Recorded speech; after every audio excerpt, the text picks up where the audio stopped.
Ganito po ang nililinis naming bahay. Kasama. Kung gusto nyo mong mapalinis, tawagin nyo lang mo kami. Kami ang Iba. may tawag na ratatat. Sisirahin pa yung bahay mo kanilinis. Yung rat house naging bahay ng daga.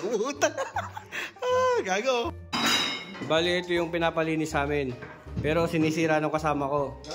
Yan. Ay, yung kasama sa trabaho to. No? Yung isang room na to. Liligpitin, dilinisin kasi may titirang bago. Yan, naligpit na namin. So, lilinisin na lang ulit.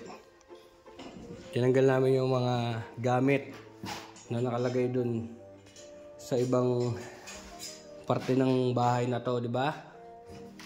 Kita mo. Sobrang kataba, di na makayuko. So, kailangan natin linisin yung bodega nila. At kailangan natin ng MP. Ngayon ang utos sa atin ng may-ari. Kita nyo naman. Mabayaran tayo. 4 na oras tayo magkatrabaho. Pero pang isang araw sa Pilipinas. Maigit pa.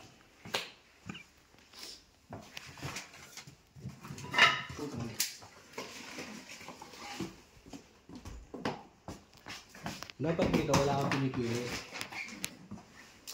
Ano ba masasabi mo, kabayan? Ano ba mas magandang trabaho sa Pilipinas o dito?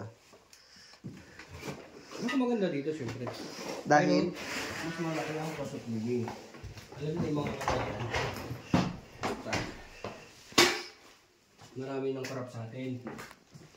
Isa ka na doon. Oo. Kita yun, katrabaho ko ng matiwasay dito sa iyo. Di ba kamag-anak mo si Marcos? Anak, ayoko nang bumoto sa Pilipinas. Dahil?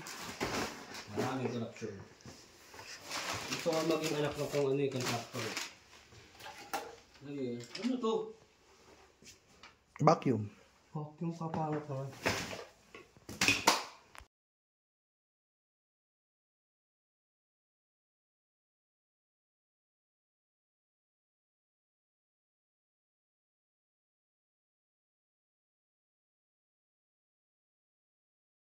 Sama kita na nahihirapan ka dito.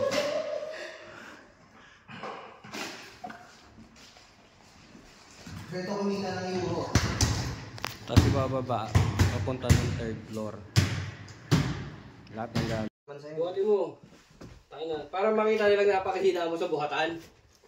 Gago. Bukod ka lang makita ang gilas ah. Okay lang yan. Yan mo. Napakahina ng tao. Babay na. Sweldo time.